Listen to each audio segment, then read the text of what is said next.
Hey, good afternoon, and thanks for joining us for News at Noon. I'm Erica Bivens. Cody's got the day off. And I'm meteorologist Dylan Goday. So officially now 8 days away from fall. Where's my fall weather, Dylan? It is not feeling like that. We kind of had a tease last week of the beautiful weather, especially Friday. Friday was great, but we're definitely feeling the heat outside already. 80 degrees, feeling like mid 80s.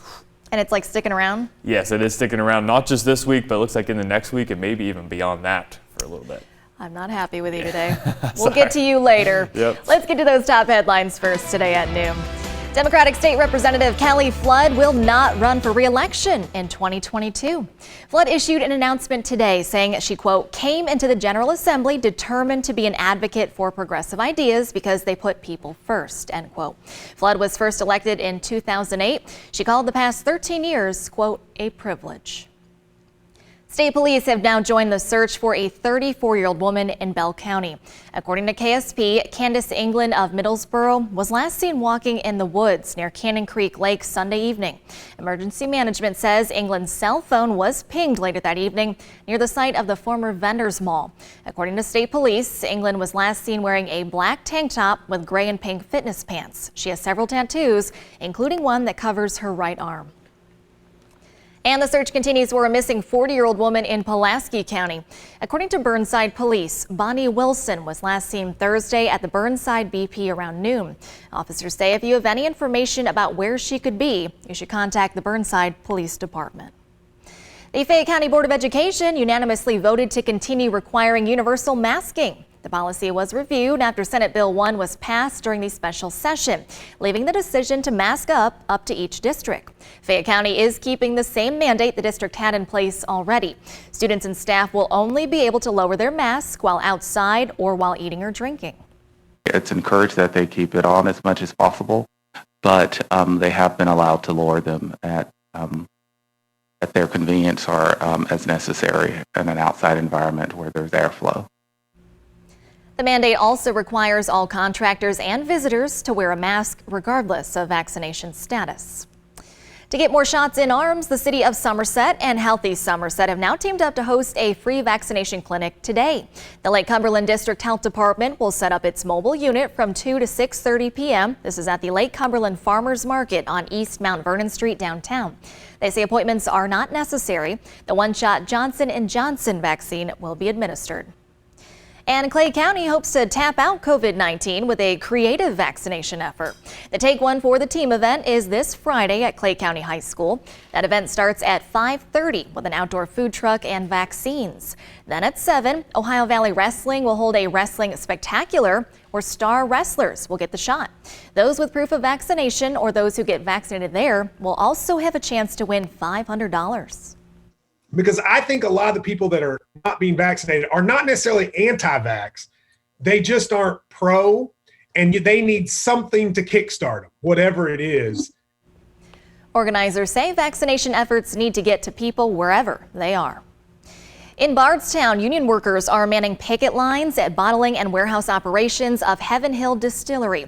Striking workers say they're upset over the prospect of expanded weekend shifts. The walkout involves more than 400 members of United Food and Commercial Workers Local 23D. They voted last week to reject a new 5-year contract offer. Heaven Hill produces Evan Williams, one of the world's top-selling bourbons. There's a new awards program to recognize outstanding teachers. Anthem Blue Cross and Blue Shield's Education Excellence Awards are now accepting nominations for those who have taken extraordinary steps to further student education here in Kentucky. 2 winners will be selected from each of the 5 statewide regions and will then be honored with a special recognition ceremony and $2,500 from Anthem. Nominations will be accepted through October 8th. You can find more information on our website, WTVQ.com. And an update on a mural coming to downtown Frankfort. Franklin County Arts issued a national call for a new mural on the Broadway Clay Building.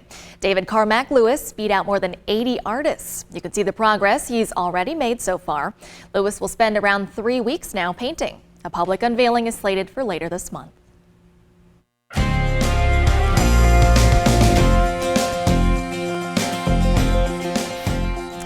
Here's a look at the current conditions across the region. How about this? We're feeling like 91 in Louisville, 83 here in Lexington, 80 as you head there towards Somerset. Again, it's definitely feeling mild out there. Even some locations there in the Tennessee already pushing 90 degrees. Now, we are quiet on the radar right now and expect it to continue like that throughout your early afternoon. Notice, though, near I-65 there in Nashville, we are seeing some showers developing there, maybe even a few rumbles of thunder as well. Some of our southwestern counties, like near Somerset there, near Casey County, could see a shower or two heading into this evening, but the majority of our rain on the way for your day tomorrow. For the rest of your day, we'll be warm and humid with some clouds moving into the mid 80s. Again, feeling like close to 90, already starting to feel that heat as you head towards areas like Louisville and Frankfort. We'll get that here in Lexington within the next couple of hours. Summer's still hanging in there. It is definitely feeling like it for sure. All right, in our cliche story of the day, apparently cows can be potty trained as easy as toddlers. And no, we're not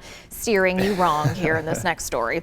Animal behavioral scientists actually put it to the test at a research lab in Germany and found 11 of 16 cows use what researchers dubbed their moo-loo when they had to go. Researchers use a sweet treat, mostly molasses, to coax the cows to push through the gate and do their business in a special pen. The researchers say it only took 15 days to train the young calves. That's pretty quick, like 2 weeks. That is, yeah, impressive. Better than some dogs for sure. And children. Yeah, the study wasn't just done to see if the cows could be taught to use a bovine litter box, but also to help out the environment. You might not know this, but cow urine and feces contains ammonia, which is an environmental issue. Researchers say toilet training the cows makes managing their waste easier, which then, of course, reduces greenhouse gas emissions, thus helping out the environment. How about that? Well, while we're talking about animals, here's an extraordinary update for you on the World Chicken Festival, which takes place in downtown London, Kentucky. One of the state's largest festivals returns next weekend. Enjoy your egg-sighting days of family-friendly events, rides, parades, and of course, fried chicken. Gosh, it's such a great event. Don't miss out on the Colonel Harlan Sanders look-alike contest as well. That's always super impressive. The festival honors the legacy of the Colonel's first and original restaurant established in the 40s in southern Laurel County. You can visit chickenfestival.com for all the details. And fun fact, you can take a photo with a 20-foot tall KFC bucket and check out the world's largest stainless steel skillet. That skillet is so impressive. You see all the volunteers that are really cooking around it at the festival. It's awesome. Of course, they have the KFC Cafe and Museum, which shows what it was like in the 1940s to eat there as well. Fun fact, the first night in Kentucky for me, I got KFC. What better way to celebrate your first night in Kentucky than with some KFC? I love this. We've been like taking Dylan on like a bucket list adventure. You need to add this on it for Yes, sure. that sounds like a great time for sure. Well, this next story too. Still ahead on News at Noon, downtown Lexington's Thriller Parade set to return this year. We'll tell you how you can join in on that iconic dance.